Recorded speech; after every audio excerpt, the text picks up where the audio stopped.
নমস্কাৰ বন্ধুসকল পুনৰ স্বাগতম জনাইছো নতুন এটা ভিডিঅলৈ আজি আমি আলোচনা কৰিম এইচএছ সেকেন্ড ইয়াৰ প্ৰিভিয়াস ইয়াৰ কোৱেশ্চন আনসাৰ চেপ্টাৰ ওয়াইজ হয় প্ৰতিটো চেপ্টাৰৰ পৰাই আগৰ বছৰত কি কোৱেশ্চন আনসাৰ আহিছিল সেই সকলোবোৰ কোৱেশ্চন আমি আলোচনা কৰিম আজি আমি আলোচনা কৰিম চেপ্টাৰ নম্বৰ 21 টু ভাৰতৰ আন্তঃৰাষ্ট্ৰীয় বাণিজ্য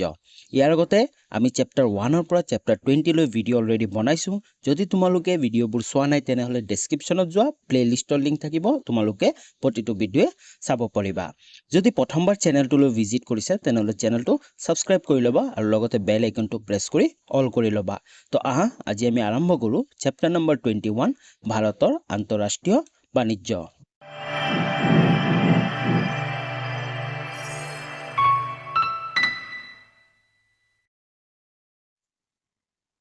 প্ৰথমতে সোৱা MCQ for 2025 ফাইনেল এক্সাম কেটামান MCQ আছে 2025 ফাইনেলত আহিব পৰা যিবোৰ হয়তো আহিব পাৰে আমি প্ৰথমে MCQ বোৰ চাই লও কোৱেশ্চন নম্বৰ 1 টু সোৱা কি কৈছে আমাক দেশৰ কিমানটা বৃহৎ বন্দৰ আছে মানে ভাৰতবৰ্ষৰ কিমানটা বৃহৎ ডাঙৰ বন্দৰ আছে অপচন কিটা সোৱা 17টা 7টা 12টা ইয়াৰ শুদ্ধ উত্তৰটো কি হ'ব অপচন নম্বৰ গ টু হ'ব 12টা হয় ভাৰতবৰ্ষত 12টা বৃহৎ বন্দৰ আছে নেক্সট কোৱেশ্চন 2 নম্বৰ কোৱেশ্চনটো সোৱা আমাক কি কৈছে 1950 চনৰ পৰা 51 চনত ভাৰতৰ মুঠ বৈদেশিক বাণিজ্যৰ পৰিসৰ কিমান কোটি টকা আছিল হয় 1950 চনৰ পৰা 51 চনত ভাৰতৰ মুঠ বৈদেশিক বাণিজ্যৰ পৰিসৰ কিমান কোটি টকা আছিল অপচন কিটা সোৱা 2145 কোটি 5678 কোটি 1214 কোটি ইয়াৰ শুদ্ধ উত্তৰটো কি হ'ব অপচন নম্বৰ গ টু হ'ব 1214 কোটি বুজি পালা নেক্সট কোৱেশ্চন লাগবাহু নেক্সট কোৱেশ্চনটো সোৱা 3 নম্বৰ কোৱেশ্চনটো আমাক কি কৈছে ভাৰতৰ মুঠ বৈদেশিক বাণিজ্য 2006 চনৰ পৰা 7 চনলৈ ইয়াৰ পৰিমাণ কিমান কোটি টকালৈ বৃদ্ধি পাইছে হয় ভাৰতৰ যি মুঠ বৈদেশিক বাণিজ্য আছিল আমি প্ৰথমতে চাইছিলো যে 1950 ৰ পৰা 51 চনলৈ কিমান আছিল 1214 কোটি টকা তাৰ পিছত কৈছে যে 2006 চনৰ পৰা 7 চনলৈ ইয়াৰ পৰিমাণ কিমান কোটি টকালৈ বৃদ্ধি পাইছে অপচন কিটা সোৱা 3 কোটি 786,968 কোটি খ নম্বৰটো সোৱা 1 কোটি 384,368 কোটি 8 কোটি 948,912 কোটি ইয়াৰ শুদ্ধ উত্তৰটো কি হ'ব অপচন নম্বৰ খ টু হ'ব 1 কোটি 384,368 বুজি পালা নেক্সট কোৱেশ্চন লাগবাহু নেক্সট কোৱেশ্চনটো সোৱা 4 নম্বৰ কোৱেশ্চনটো আমাক কি কৈছে কোন দুটা দশকত ভাৰতত খাদ্য শস্যৰ ব্যাপক নাটনি ঘটিছিল হয় ভাৰতত খাদ্য আৰু শস্যৰ ব্যাপক নাটনি একেবাৰে নোহোৱা হৈ গৈছিল মানে বহুত ভোকাতুৰে দেশটো থাকিব লগা হৈছিল কোন দুটা দশকত অপচন কিটা সোৱা 1770 ৰ পৰা 1770 আৰু 1780 চন 1940 আৰু 1960 চন 1950 আৰু 1960 চন ইয়াৰ শুদ্ধ উত্তৰটো কি হ'ব অপচন নম্বৰ গ টু হ'ব 1950 আৰু 1960 চনত এই দুটা দশকত ভাৰতত খাদ্য শস্যৰ ব্যাপক নাটনি ঘটিছিল নেক্সট কোৱেশ্চন লাগবাহু 5 নম্বৰ কোৱেশ্চনটো সোৱা আমাক কি কৈছে কিমান চনৰ পৰা খনিজ তেল আমদানি কাৰ্যই নিয়মীয়াভাৱে ৰপ্তানি সীমা চেৰাই যোৱা পৰিসৰৰ আমদানি অব্যাহত ৰাখিছে অপচন কিটা সোৱা 2004 চনত 1880 চনত 1973 চনত ইয়াৰ শুদ্ধ উত্তৰটো কি হ'ব অপচন নম্বৰ গ টু হ'ব 1973 চনত ওকে নেক্সট কোৱেশ্চন লাগবাহু নেক্সট কোৱেশ্চনটো সোৱা 6 নম্বৰ কোৱেশ্চনটো আমাক কি কৈছে ভাৰতবৰ্ষই অহা কিমান বছৰৰ ভিতৰত বিশ্বব্যাপী আন্তঃৰাষ্ট্ৰীয় বাণিজ্য ক্ষেত্ৰত নিদৰ অংশীদাৰিত্ব দুগুণ বৃদ্ধি কৰাৰ প্ৰয়াস অব্যাহত ৰাখিছে ইয়াৰ শুদ্ধ উত্তৰটো কি হ'ব অপচন কিটা সোৱা 7 বছৰৰ 3 বছৰৰ 5 বছৰৰ ইয়াৰ শুদ্ধ উত্তৰটো কি হ'ব অপচন নম্বৰ গ টু হ'ব 5 বছৰৰ হয় ভাৰতবৰ্ষই অহা 5 বছৰৰ ভিতৰত বিশ্বব্যাপী আন্তঃৰাষ্ট্ৰীয় বাণিজ্য ক্ষেত্ৰত নিদৰ অংশীদাৰিত্ব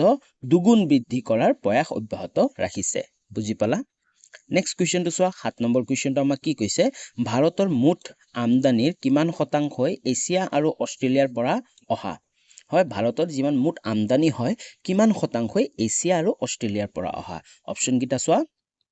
48.14% 67.89 শতাংশ 90.23 শতাংশ ইয়াৰ শুদ্ধ উত্তৰটো কি হ'ব অপচন নম্বৰ কটো হ'ব 48.14 শতাংশ হয় 48.14 শতাংশ কি কৰ এছিয়া আৰু অষ্ট্ৰেলিয়াৰ পৰা অহা আমদানি নেক্সট কুৱেশ্যনটো চোৱা 8 নম্বৰ কুৱেশ্যনটো আমাক কি কৈছে পশ্চিম ইউৰোপৰ ওপৰত ভাৰতৰ মুঠ ৰাষ্ট্ৰীয় আমদানিৰ কিমান শতাংশ নিৰ্ভৰশীল হৈ থকা দেখা যায় যে পশ্চিম ইউৰোপৰ ওপৰত ভাৰতৰ ৰাষ্ট্ৰীয় মুঠ আমদানি কিমান শতাংশ নিৰ্ভৰশীল হৈ থকা দেখা যায় অপচন কিটা চোৱা 70.89 শতাংশ 47.41 শতাংশ 30.73 শতাংশ ইয়াৰ শুদ্ধ উত্তৰটো কি হ'ব অপচন নম্বৰ গ টো হ'ব 30.73 শতাংশ বুজি পালা নেক্সট কুৱেশ্যনটো চোৱা 9 নম্বৰ কুৱেশ্যনটো আমাক কি কৈছে ৰপ্তানিৰ বেলিকা দেশৰ মুঠ ৰপ্তানিৰ কিমান শতাংশ এছিয়া আৰু অষ্ট্ৰেলিয়ামুখী অপচন কিটা চোৱা 48.92 শতাংশ 47.41 শতাংশ ওপৰৰ এটাও নহয় ইয়াৰ শুদ্ধ উত্তৰটো কি হ'ব অপচন নম্বৰ খ টো হ'ব 47.41 শতাংশ নেক্সট কুৱেশ্যন লাগবাহো নেক্সট কুৱেশ্যনটো চোৱা 10 নম্বৰ কুৱেশ্যনটো আমাক কি কৈছে ৰাষ্ট্ৰৰ লেখেৰে কোনখন ভাৰতৰ সৰ্ববৃহৎ বাণিজ্যিক লেনদেনকাৰী ৰাষ্ট্ৰ হয় আমি যদি চাব যাওঁ ৰাষ্ট্ৰৰ লেখেৰে যদি আমি চাব যাওঁ কোনখন ভাৰতবৰ্ষৰ বাণিজ্যিক লেনদেনকাৰী ৰাষ্ট্ৰ সৰ্ববৃহৎ অপচন কিটা চোৱা আফ্ৰিকা অষ্ট্ৰেলিয়া আমেৰিকা যুক্তৰাষ্ট্ৰ ইয়াৰ শুদ্ধ উত্তৰটো কি হ'ব অপচন নম্বৰ গ টো হ'ব আমেৰিকা যুক্তৰাষ্ট্ৰ হয় আমেৰিকা যুক্তৰাষ্ট্ৰটো হ'ল ভাৰতৰ সৰ্ববৃহৎ বাণিজ্যিক লেনদেনকাৰী ৰাষ্ট্ৰ বুজি পালা নেক্সট কুৱেশ্যন লাগবাহু 11 নম্বৰ কুৱেশ্যনটো চোৱা আমাক কি কৈছে ভাৰতৰ প্ৰধান বাণিজ্য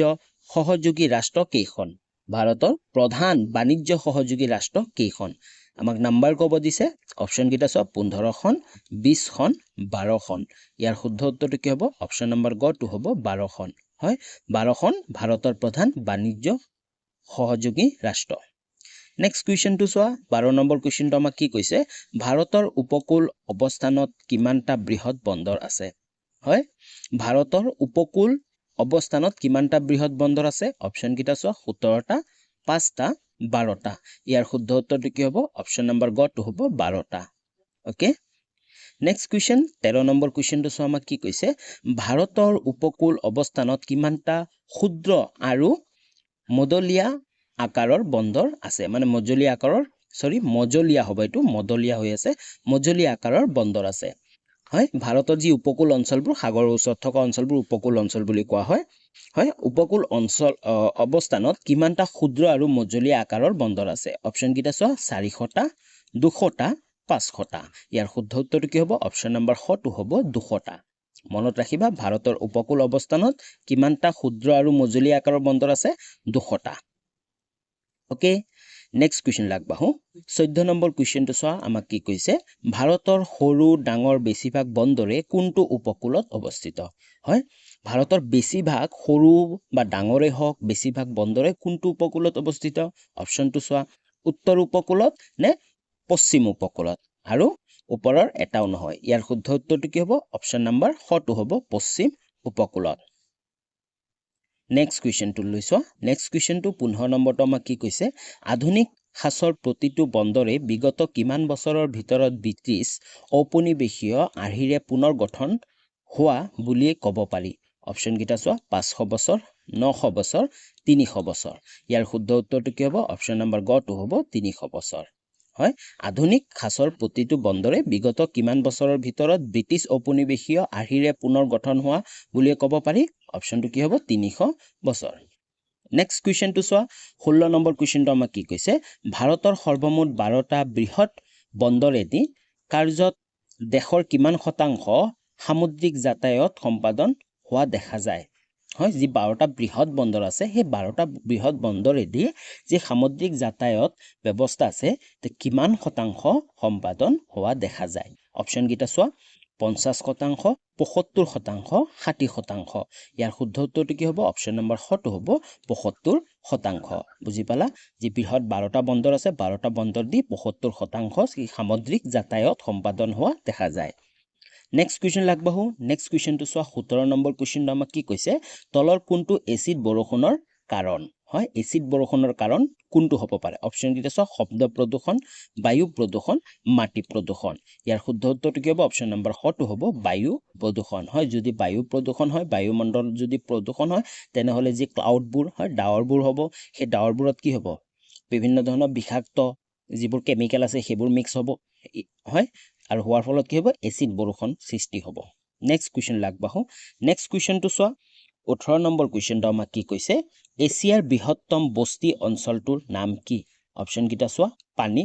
ধাৰাবী ওপৰৰ এটাও নহয় হয় আমি সকলোৱে জানো ইয়াৰ শুদ্ধ উত্তৰটো কি হ'ব অপশ্যন নম্বৰ টো হ'ব ধাৰাবী হয় মুম্বাই মহানগৰীতে থকা ধাৰাবীটো হ'ল এছিয়াৰ বৃহত্তম বস্তি অঞ্চল ওকে নেক্সট কুৱেশ্যনটো চোৱা 19 নম্বৰ কুৱেশ্যনটো আমাক কি কৈছে ভাৰতত কেইটা আন্তঃৰাষ্ট্ৰীয় পৰ্যায় আছে অপশ্যন কেইটা চোৱা 19টা 64টা 12টা ইয়াৰ শুদ্ধ উত্তৰটো কি হ'ব অপশ্যন নম্বৰ টো হ'ব 12টা বুজি পালা নেক্সট কুৱেশ্যন 20 নম্বৰ কুৱেশ্যনটো চোৱা আমাক কি কৈছে ওজনৰ লেখেৰে ভাৰতৰ আন্তঃৰাষ্ট্ৰীয় বাণিজ্যৰ কিমান শতাংশই বিমান বন্দৰসমূহেৰে সম্পাদন কৰা হয় হয় ওজনৰ লেখেৰে আমি যদি ওজনৰ লেখেৰে চাওঁ তেনেহ'লে ভাৰতৰ আন্তঃৰাষ্ট্ৰীয় বাণিজ্যৰ কিমান শতাংশই বিমান বন্দৰসমূহেৰে সম্পাদন কৰা হয় অপশ্যন কেইটা চাওঁ 19%, 9%, 5%। ইয়াৰ শুদ্ধ উত্তৰটো কি হ'ব অপশ্যন নম্বৰ টো হ'ব 5%। বুজি পালা নেক্সট কুৱেশ্যনবোৰলৈ আগবঢ়াৰ আগতে যদি চেনেলটো এতিয়ালৈ ছাবস্ক্ৰাইব কৰা নাই তেনেহ'লে চেনেলটো ছাবস্ক্ৰাইব কৰি ল'বা আৰু লগতে যি বেল আইকনটো আছে এইটো প্ৰেছ কৰি অল কৰি ল'বা যাতে নেক্সট ভিডিঅ'বোৰৰ নটিফিকেশ্যন তোমালোকে অতি সহজতে পাব পৰা আগন্তুক যি 2025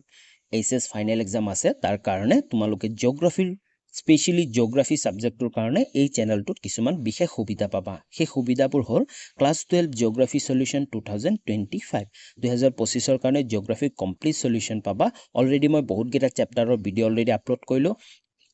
চেপ্টাৰৰ টেক্সটুৱেল কুৱেশ্যন এনচাৰো মই ভিডিঅ' বনাইছোঁ লগতে important question common question previous year question আৰু লগতে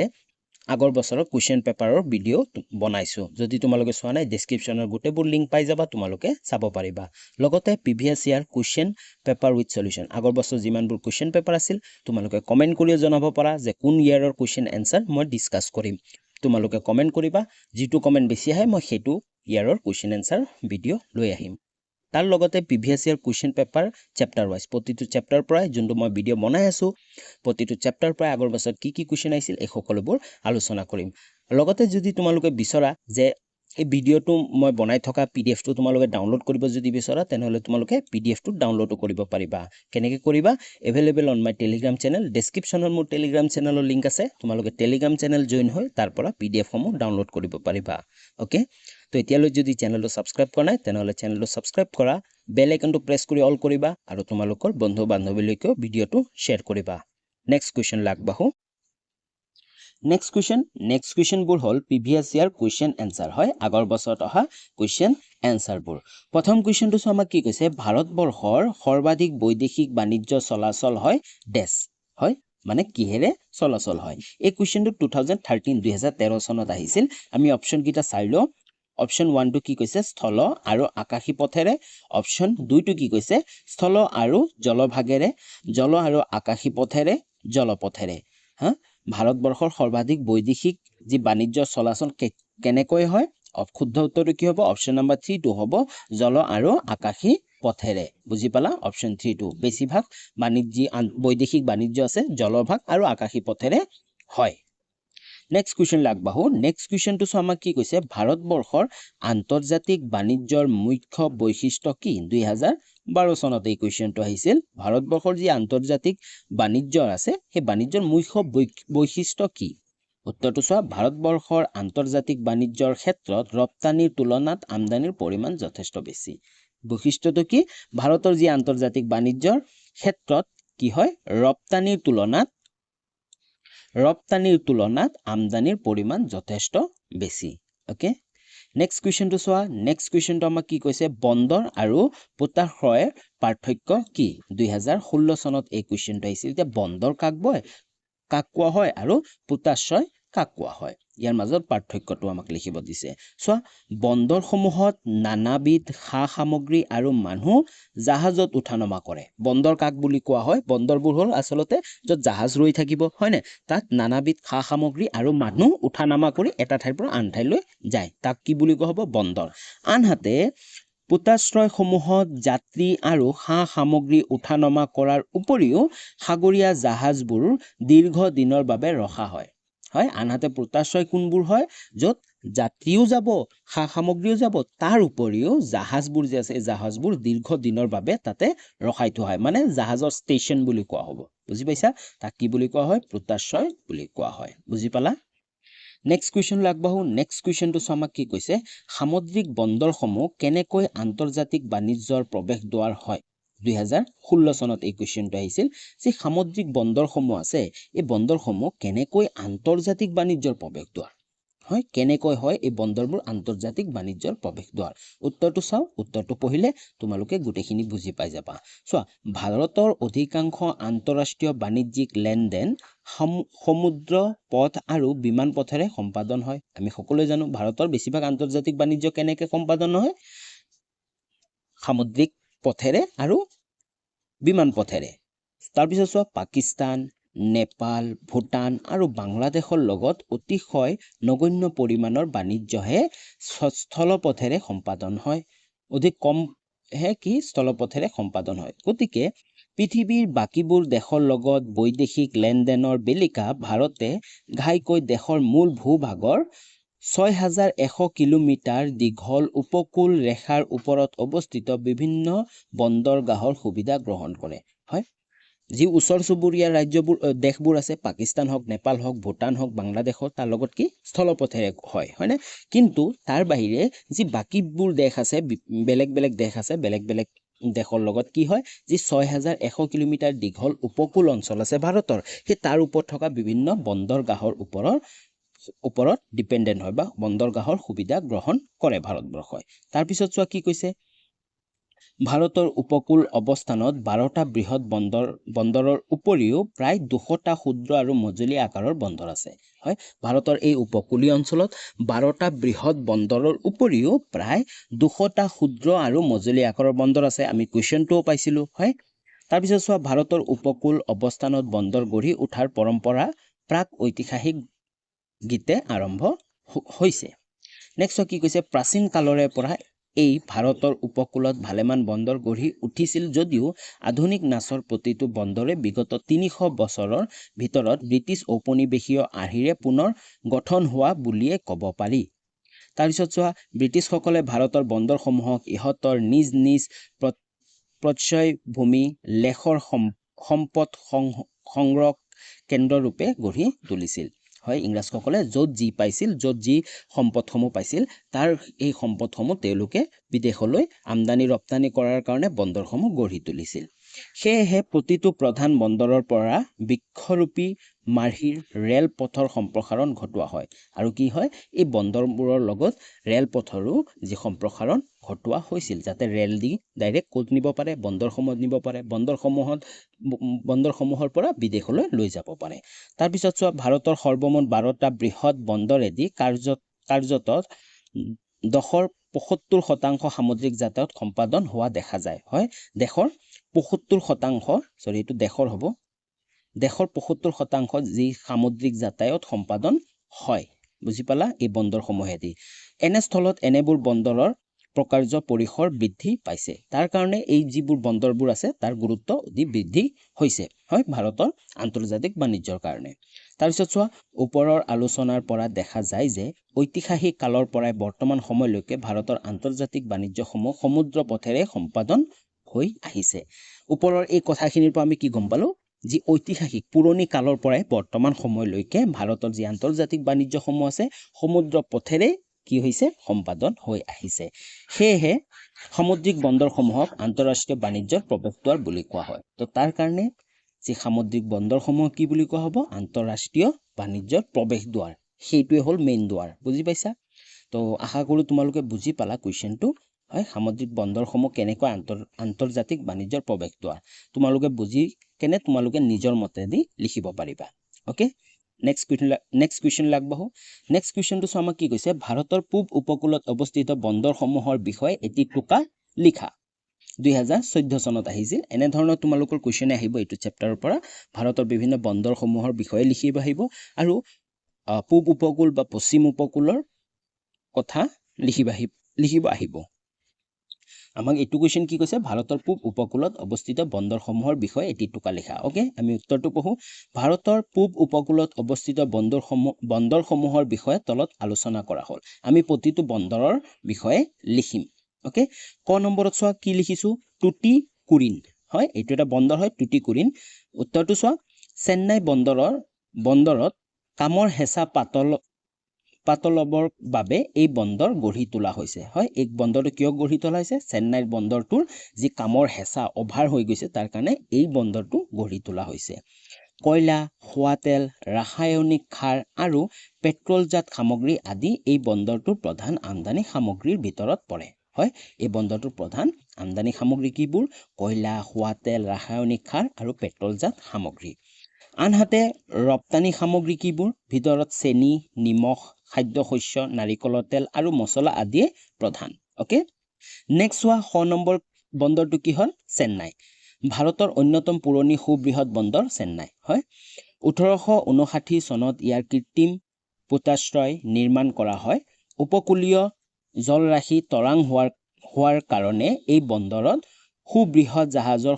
সগমন সুবিধাজনক নহয় তামিলনাডু ৰাজ্য আৰু পণ্ডিচেৰী কেন্দ্ৰীয় শাসিত এলেকা এই বন্দৰ ঘাই প্ৰাচ্যভূমি বুজি পালা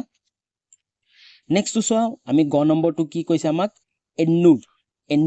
যোনটো বন্দৰ এইটো কি হয় চোৱা চেন্নাই বন্দৰৰ 25 কিলোমিটাৰ উত্তৰে এই সুবৃহৎ বন্দৰটো শেহতীয়াকৈ গঢ়ি তোলা হৈছে হয় চেন্নাই বন্দৰৰ 25 কিলোমিটাৰ মাত্ৰ 25 কিলোমিটাৰ উত্তৰে এই সুবৃহৎ বন্দৰটো শেহতীয়াকৈ গঢ়ি তোলা হৈছে মানে ৰিসেন্টলি ই এক স্বাভাৱিক বন্দৰ চেন্নাই বন্দৰৰ কৃত্ৰিম পৰিৱেশৰ সলনি ইয়াত মুকলি আৰু স্বাভাৱিক পৰিৱেশ যাতায়াত সম্পাদন কৰা হয় বুজি পালা নেক্সট বন্দৰটো চোৱা ঘ নম্বৰ বন্দৰটো হ'ল বিশাখাপট্টনম এইটো এটা বহুত ইম্পৰ্টেন্ট বন্দৰ হয় চোৱা বিশাখাপট্টনম ভাৰতৰ এটা স্থলাবয়ৱৰ মাজত অৱস্থিত পোতাশ্ৰয়টোৱে অৱস্থান কৰা জলাশয় শিলাখণ্ড আৰু ভালুকা পৃষ্ঠৰ মাজেৰে খান্দি উলিওৱা এটা কৃত্ৰিম খালেৰে সমৃদ্ধ লগত সংযোগ কৰা হৈছে এই বন্দৰটোৱেদি লৌৰ আকৰ পৰিশোধিত লোহাৰ মেংগানিজ পেট্ৰলজাত সামগ্ৰী আৰু অস্ত্ৰ ৰপ্তানি কৰা হয় কি ৰপ্তানি কৰা হয় এই বন্দৰটো দি লৌৰ আকৰ পৰিশোধিত লোহাৰ মেংগানিজ পেট্ৰলজাত সামগ্ৰী আৰু অস্ত্ৰ ৰপ্তানি কৰা হয় এই বন্দৰটোৰেদি কৰা আমদানি সামগ্ৰীৰ ভিতৰত মাহজাতীয় শস্যই প্ৰধান ওকে নেক্সট উঙ নম্বৰটো চোৱা আমাৰ উঙ নম্বৰ বন্দৰটো কি নাম কি হ'ল পদ্মা দ্বীপ বুলি কৈছে মহানগৰীয় মোহনাত অৱস্থিত উৰিষ্যা ৰাজ্য এই বন্দৰটো কটক চহৰৰ পৰা 100 কিলোমিটাৰ নিলগত অৱস্থিত হয় কিমান কিলোমিটাৰ 100 কিলোমিটাৰ নিলগত অৱস্থিত ক'ৰ পৰা কটক চহৰৰ পৰা ঘাইকৈ বৃহৎ পৰিমাণত আকৰিক লো ৰপ্তানি আৰু পেট্ৰলজাত সামগ্ৰীৰ আমদানি উদ্দেশ্যে এই বন্দৰক গঢ় দিয়া হৈছে হয় এই বন্দৰক কিয় গঢ় দিয়া হৈছে ঘাইকৈ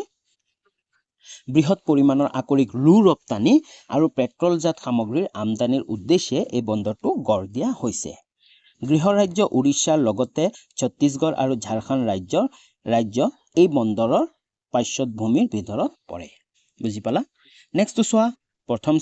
নেক্সট বন্দৰটো কি হ'ল হালদিয়া হয় কলকাতা বন্দৰৰ পৰা 105 কিলোমিটাৰ দক্ষিণে হুগলী নৈৰ মোহনাত অৱস্থিত এই বন্দৰটো সুবৃহৎ বন্দৰসমূহৰ শ্ৰেণীভুক্ত নহয় যদিও অতি গুৰুত্বপূৰ্ণ যি হালদিয়া বন্দৰটো আছে এই বন্দৰটো কলকাতা বন্দৰৰ পৰা 105 কিলোমিটাৰ দক্ষিণে হুগলী নৈৰ মোহনাত অৱস্থিত এই বন্দৰটো সুবৃহৎ বন্দৰসমূহৰ শ্ৰেণীত নপৰে যদিও অতি গুৰুত্বপূৰ্ণ চোৱা কিয় আকৰিক লো কয়লা পেট্ৰলজাত সামগ্ৰী আৰু মৰাপাট সামগ্ৰী প্ৰভৃতি এই বন্দৰৰ প্ৰধান ৰপ্তানি সামগ্ৰীবোৰ কি আকৰিক লো কয়লা পেট্ৰলজাত সামগ্ৰী আৰু মৰাপাট সামগ্ৰী প্ৰভৃতিৰ এই বন্দৰৰ প্ৰধান ৰপ্তানি সামগ্ৰী আনহাতে আমদানি সামগ্ৰীৰ ভিতৰত আছে খাৰুৱা তেল ৰাসায়নিক সাৰ মৰাপাট আৰু কৃত্ৰিম আনহাতে যি আমদানি কি কৰে খাৰুৱা তেল ৰাসায়নিক সাৰ মৰাপাট আৰু কৃত্ৰিম আহ বৃহৎ আকাৰৰ জাহাজসমূহ কলকাতা বন্দৰলৈ আগুৱাই যোৱাৰ অসুবিধাৰ বাবে কলকাতাৰ উপগ্ৰহ বন্দৰ ৰূপত এই বন্দৰ গঢ় দিয়া হৈছে হয় বৃহৎ আকাৰৰ যিবোৰ জাহাজ আছে কলকাতা বন্দৰলৈ আগুৱাই যোৱাৰ অসুবিধাৰ বাবে কলকাতাৰ উপগ্ৰহ বন্দৰ ৰূপত এই বন্দৰটোক গঢ় দিয়া হৈছে বুজি পালা তো আশা কৰো তোমালোকে এই কোৱেশ্চনটো বুজি পালা এনে ধৰণৰ কোৱেশ্চন আৰু আহিব পাৰে তোমালোকে অলৰেডি মই চেপ্টাৰ 2 কোৱেশ্চন আনসাৰ খিনি অলৰেডি বনাইছিলো তোমালোকে যদি চোৱা নাই তেনেহলে চেনেলটো ভিজিট কৰি চাব পাৰিবা ওকে তো আজিলৈ ইমানখিনি আছিল পুনৰ লগ পাম নতুন এটা ভিডিঅ লৈ তেতিয়ালৈ বাই বাই